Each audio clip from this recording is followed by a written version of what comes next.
সবাইকে স্বাগতম আমাদের অ্যাডোবি ইলাস্ট্রেটরের অ্যাডভান্স টিউটোরিয়ালে। আমরা এই টিউটোরিয়ালে যে বিষয়গুলো শিখব, ফার্স্টলি আমরা অ্যাডভান্স সেটআপ করা শিখব, দেন আমরা যে টুলসগুলো শিখব তার সাথে আমরা অ্যাডভান্স কিছু কাজ শেখার চেষ্টা করব। আসলে আমরা যখন কাজগুলো করব, একটা টুলস দিয়ে অবশ্যই অ্যাডভান্স লেভেলের কাজ করা যায় না, সেটা আপনারা অবশ্যই বুঝবেন। দেন তারপরও যে কাজগুলো আমরা করতে পারি সেগুলো করব। দেন আমরা যে যে কাজগুলো আপনাদের জানা দরকার সেগুলো আমরা দেখব। ফার্স্টলি আমরা যখন অ্যাডোবি ইলাস্ট্রেটরটা ওপেন করব, দেন আমাদের এরকম একটা ইন্টারফেস আসবে। এখানে কিছু সাইজ আছে, এখান থেকে আমরা সিলেক্ট করে নিতে পারি, অথবা আমরা এখান থেকে ক্রিয়েট অপশনে ক্লিক করেও নিতে পারি। ক্রিয়েট এবং ওপেন আছে, আমরা জাস্ট ফার্স্ট ওপেন করার পর ক্রিয়েট অপশনে ক্লিক দেব। দেন দেখুন আমাদের কিছু সাইজ এখানে দেওয়া আছে, কাস্টম, রিসেন্ট, আমি যেগুলো নিয়ে কাজ করছি, then mobile, web, print, film and video, art and illustration. আমরা এখান থেকে জাস্ট রিসেন্টে আপনাদের যেটি দরকার হবে সেটি নিয়ে নেবেন। দেখুন আমরা যখন এখানে আছে 1200x1200 পিক্সেল, এই ক্ষেত্রে আপনাদের এখানে পয়েন্ট বা ইঞ্চিতে সিলেক্ট করা থাকতে পারে, আপনারা জাস্ট এটাকে পিক্সেলে নিয়ে নেবেন। এখান থেকে দেখুন আপনার প্রজেক্টটার নামটা সিলেক্ট করতে পারেন বা লিখতে পারেন FIRST ফার্স্ট BIN।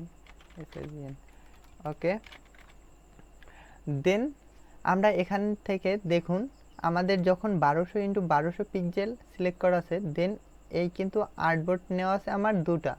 আমরা এখান থেকে একটাও নিতে পারি, দুটো, সবসময় আপনারা কাজ যেহেতু করবেন আপনারা একটাই নেবেন। দেন আমি আপনাদেরকে দেখানোর জন্য দুটো নিছি। আর এখান থেকে দেখুন আমাদের আর্টবোর্ডটা ল্যান্ডস্কেপ আসবে না পোর্ট্রেট। এখান থেকে আমরা আসলে আমি একটু আপডেট ভার্সন ব্যবহার করি, তো আমি 2022-এর অ্যাডোবি ইলাস্ট্রেটরটা ব্যবহার করি, তার জন্য কিন্তু আমি দেখুন এখান থেকে যদি আমরা একটা সাইজ নিই, এখন আছে পোর্ট্রেটে অটোমেটিক ল্যান্ডস্কেপ হয়ে যাবে 1280 এখান থেকে 720। ওকে, দেখুন এখান থেকে কিন্তু আমাদের অটোমেটিক ল্যান্ডস্কেপ হয়ে গেছে।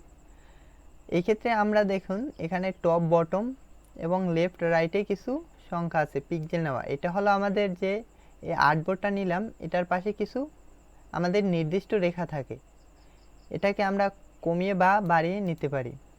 এখান থেকে আমরা শুধু আপনাদের দেখানোর জন্য 4 রাখলাম। দেন আপনাদের দেখুন আমার এখানে অ্যাডভান্স সেটিংটা ওপেন করা আছে, আপনার নাও থাকতে পারে, এভাবে থাকতে পারে। দেন আপনি অ্যাডভান্স অপশনে ক্লিক দেবেন। এখান থেকে সবসময় 8GB কালারটা সিলেক্ট করে নেবেন, কারণ আমরা যখন এই স্ক্রিনটাকে দেখছি এটা কিন্তু 8GB কালার মোডে, বা আপনি যে স্ক্রিনে আমার ভিডিওটা দেখছেন সেটা 8GB কালার মোডে। দেন আমরা যে আরেকটি কালার মোড আছে CMYK, এই কালার মোডটা আমরা প্রিন্টের কাজে ব্যবহার করি। এতটুকু জানলে আপনাদের যথেষ্ট। দেন আমাদের যে রেজুলেশন নামে আমরা অপশন জানি ফটোশপে, এখানে এটা দেখতে পাই রাস্টার ইফেক্ট নামে। এখান থেকে আমরা যখন হাই 300 ppi সিলেক্ট করব, এটাই কিন্তু আমাদের বেস্ট। এখান থেকে বিভিন্ন অপশন আছে, আমরা জাস্ট হাই 300 ppi রাখবো। দেন আমরা ডিফল্ট অবস্থায় রাখবো, প্রিভিউ মোড, ক্রিয়েট অপশনে ক্লিক দেব।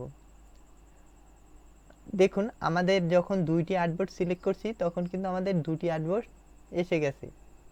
অ্যাডোবি ইলাস্ট্রেটরে কাজ করি তাই আমার কিন্তু ইন্টারফেস এভাবে শো হচ্ছে, কিন্তু আপনি যখন নতুন ওপেন করবেন তখন কিন্তু আপনার কিছু ইরর বা মিসিং থাকতে পারে। দেখুন এখানে আছে আমাদের টুলস, এখানে আছে আমাদের কন্ট্রোল সিস্টেম, এখানে আছে আমাদের যে কাজগুলো করি তার প্রপার্টিস, আর এখানে আমাদের কিছু এসেনশিয়াল প্রয়োজনীয় জিনিসপত্র যেগুলো আমরা কাস্টমাইজ করতে পারি।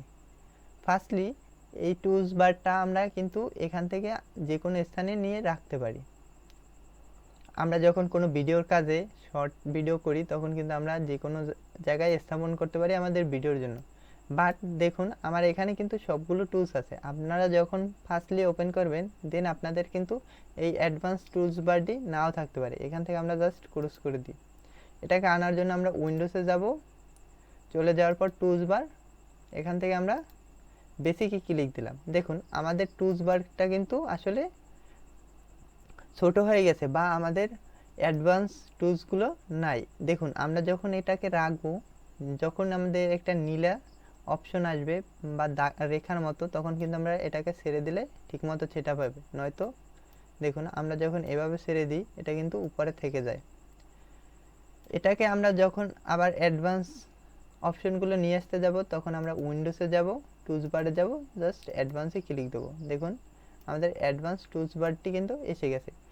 দেন আপনাদের যে কাজটি, আপনাদের ওপেন করার পর এই কন্ট্রোল সিস্টেমটি কিন্তু মিসিং থাকে।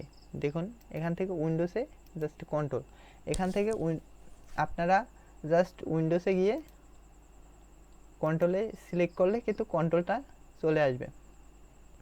দেন এখান থেকে দেখুন এখানে আমাদের কিছু জিনিস আছে, এগুলো আমি দেখাই।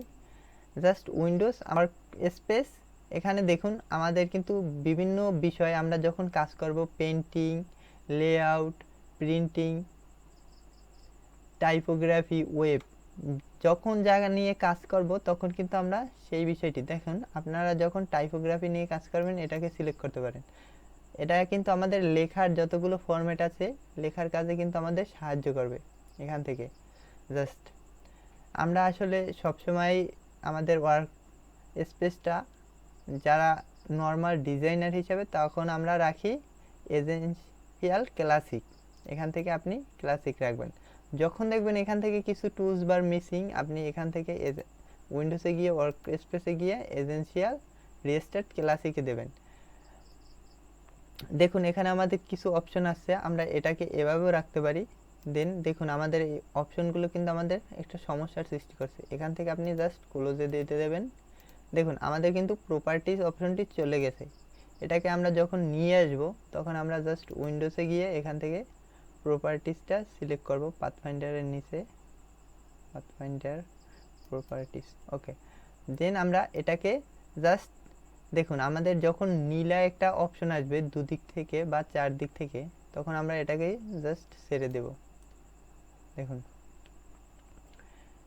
যখন আমাদের যে বিষয়টা দরকার, দেখুন আমরা যদি এই বিষয়টাকে আমরা যখন নীলা দাগটা না আসবে তখন রেখে দিই, দেখুন আমাদের বিষয়টা কেমন হয়। জাস্ট এটাকে আমরা রেখে দিই। দেন আপনাদের যে বিষয়গুলো জানা দরকার ডিজাইনের ক্ষেত্রে বা কাজ সহজ করার ক্ষেত্রে, আমরা জাস্ট আমাদের এইটা কখনো এভাবে থাকতে পারে, দেখুন এভাবে জাস্ট এটাকে নিয়ে আসার জন্য আমরা স্পেস বারে ক্লিক দেব, স্পেস বাটনে। দেন আমরা একটা হাতের মতো অপশন আসবে, আমরা এটাকে যে কোনো জায়গায় প্রতিস্থাপন বা রাখতে পারি। দেন আমাদের যে কাজটি, আপনারা কন্ট্রোল এবং অল্টার প্রেস করবেন। তাহলে হবে কি, আপনারা যখন মাউসের হুইলটিকে ফরওয়ার্ড সামনের দিকে অথবা পিছের দিকে নেবেন, সামনের দিকে নিলে এটি কিন্তু বড় হবে। আর এটা বড় হওয়ার সিস্টেম, আপনি যে জায়গায় মাউসের কার্সারটি রেখে মাউসের হুইলটি ঘোরাবেন সেখান থেকেই কিন্তু এটা জুম এবং জুম আউট হবে, জুম ইন এবং জুম আউট। বাট এটা করার অন্য একটি অপশনও আছে। আপনি যখন কন্ট্রোল এবং স্পেস বাটনে ক্লিক দেবেন, দেখুন একটি প্লাস বাটন আছে জুম ইনের। তখন আপনি যদি মাউসের এভাবে হোল্ড করে ধরে মাউসের বাম বাটনটি ক্লিক দেন, এটা কিন্তু অটোমেটিক বড় হতে থাকবে। দেন এটাকে ছোট করার জন্য আপনি অল্টার প্রেস করে আবার মাউসের বাটনটি কিন্তু ক্লিক দেবেন। জাস্ট এটাই ছিল আমাদের ফার্স্ট সেটআপ নিয়ে একটি ভিডিও। দেন এর পরবর্তী আমরা যে ভিডিওগুলো নিয়ে আসব সেটিতে আমরা এই টুলসগুলোর বিষয়ে আপনাদেরকে বলবো এবং প্রতিটি টুলস দিয়ে আমরা এক একটি কাজ করার চেষ্টা করব। যদিও এক একটি টুলস দিয়ে আলাদা আলাদা কোনো কাজ করা যায় না, বাট আমি একটি কথা বলি, যারা ডিজাইন শিখতে আসছেন তারা বলতে পারেন যে আমি এক ভিডিওর মধ্যে সবগুলো টুলস দেখাই। দেখুন আসলে যারা আপনারা ডিজাইন শিখতে আসছেন তারা বুঝবেন যে আমি যদি ওই বিষয়টা শুধুমাত্র 20 মিনিটেও শিখাই, আপনি যদি এক্সপ্লোর করেন শুধু নিজে, তখন কিন্তু আরও আপনার বেশি সময় লস হবে। আপনি চাইলেই এটা 20 মিনিটে যদি হতো তাহলে সবাই 20 মিনিটই শিখতো। বাট আপনি চেষ্টা করবেন কোনো কিছু একটু লং টার্ম দেখার এবং ফোকাস করা, যাতে আপনি সবগুলো ক্যাচ করতে পারেন এবং আপনার প্রয়োজন অনুযায়ী কাজে লাগাতে পারেন। ধন্যবাদ সকলকে এই ভিডিওটি দেখার জন্য। দেন আপনাদের সাথে দেখা হবে পরবর্তী পর্বে।